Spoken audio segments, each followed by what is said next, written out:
Doctor Ushma skin and hair clinic లో మీ చర్మం జుట్టు సమస్యలకు సరికొత్త పరిష్కారాలు అందిస్తున్నాం. మొటిమలు, చర్మ దురద, వయసు కారణంగా వచ్చే చర్మ సమస్యలు లేదా జుట్టు సమస్యలైనా మేము మీకు సరైన చికిత్సను అందిస్తాం. మా విజయవాడ మరియు మచిలీపట్నం బ్రాంచీల్లో మీకు సౌకర్యంగా సేవలు అందిస్తాం. అందరికీ నమస్తే అండి. సో ఐఎంజీ భూముల వ్యవహారం అని ఒకటి ఉంది, ఒక కేసు. అప్పుడెప్పుడు 2003, 2004లో చంద్రబాబు నాయుడు గారి గవర్నమెంట్ ఉన్నప్పుడు 850 ఎకరాలు ఐఎంజీ భారత్ అనే వాళ్ళకి ఇచ్చారు. సో దాని మీద సిబిఐ విచారణ జరిపించాలని అప్పటి నుంచి కూడా, అప్పట్లో కాంగ్రెస్ పార్టీ అధికారంలో ఉన్నప్పుడు ప్రయత్నించారు, అవ్వలేదు. ఆ తర్వాత 2012లో విజయసాయిరెడ్డి గారు జైల్లో ఉన్నప్పుడే హైకోర్టులో పిటిషన్ దాఖలు చేశారు. సో దాని మీద ఈరోజు కోర్టు తీర్పిచ్చి అసలు సిబిఐ విచారణ అవసరం లేదు అని చెప్పి తీర్పిచ్చిందనమాట.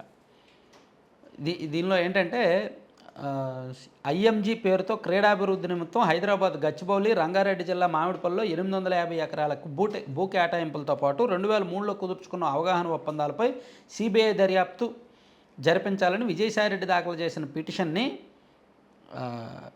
రాజ్యాంగ ప్రధాన న్యాయమూర్తి justice Alok Aradhe, justice J శ్రీనివాసులతో కూడిన ధర్మాసనం తాజాగా తీర్పు వెలువరించింది. రాజ్యాంగంలోని అధికరణ 226 కింద విచక్షణాధికారంతో న్యాయస్థానం ఆదేశాలు జారీ చేయాలంటే కోర్టును ఆశ్రయించే వ్యక్తి నిజాయితీతో, సదుద్దేశంతో ఉండాలని, ఎలాంటి వాస్తవాలను దాచరాదని హైకోర్టు ఈ సందర్భంగా వ్యాఖ్యానించింది. అంటే తిరిగి విజయసాయిరెడ్డి గారికే గడ్డ పెట్టిందనమాట.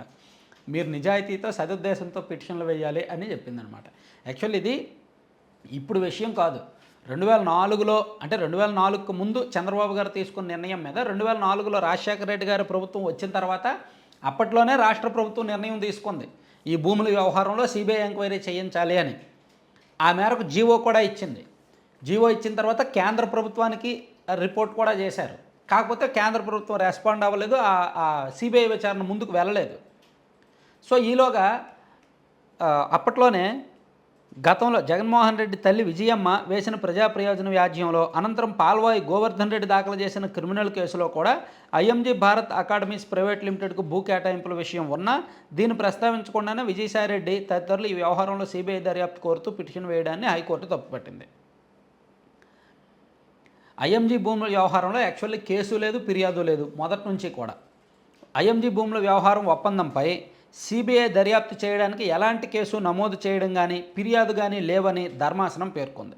2006లో సిబిఐ దర్యాప్తు నిమిత్తం రాష్ట్ర ప్రభుత్వం జీవో జారీ చేసిందని, అయితే ప్రాథమిక దర్యాప్తు జరిపి నివేదిక సమర్పించాలంటూ సిబిఐ 2007 జనవరిలో ప్రభుత్వానికి లేఖ రాసిందని, అనంతరం మరో 8 నెలల తర్వాత మరో లేఖ రాసినా రాష్ట్ర ప్రభుత్వం ప్రాథమిక దర్యాప్తు జరిపించి నివేదిక సమర్పించలేదని సిబిఐ వెల్లడించింది.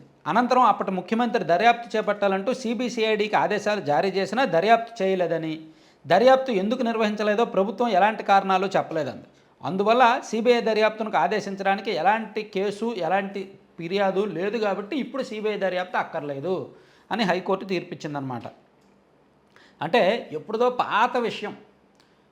యాక్చువల్లీ ఈ పిటిషన్లు కూడా ఇప్పుడు కాదు, 2012లో వేసినవి. యాక్చువల్లీ దీనిలో సిబిఐ కూడా మేము ఎంక్వైరీ చేస్తాం, మాకేం ఇబ్బంది లేదు అని సిబిఐ కూడా దీనిలో అఫిడవిట్ వేసింది ఈ మధ్య. కానీ హైకోర్టు మాత్రం దీని మీద విచారణ అక్కర్లేదు, దీని మీద కేసు లేదు, ఫిర్యాదు లేదు, ప్లస్ మీరిచ్చిన ప్రజా ప్రయోజన వ్యాజ్యంలో కూడా దురుద్దేశం ఉంది, నిజాయితీ లేదు, ఇది ఇదేమీ చదరంగం కాదు, ఇది చట్టం. సో దీనిలో మీరు ఇష్టానుసారం మీరు పిటిషన్లు వేస్తామంటే కుదరదు అని చెప్పి హైకోర్టు ఒక రకంగా ఇండైరెక్ట్గా విజయసాయిరెడ్డి గారికి క్లాస్ పీకుతూ సిబిఐ విచారణకు నో చెప్పిందనమాట. Thank you.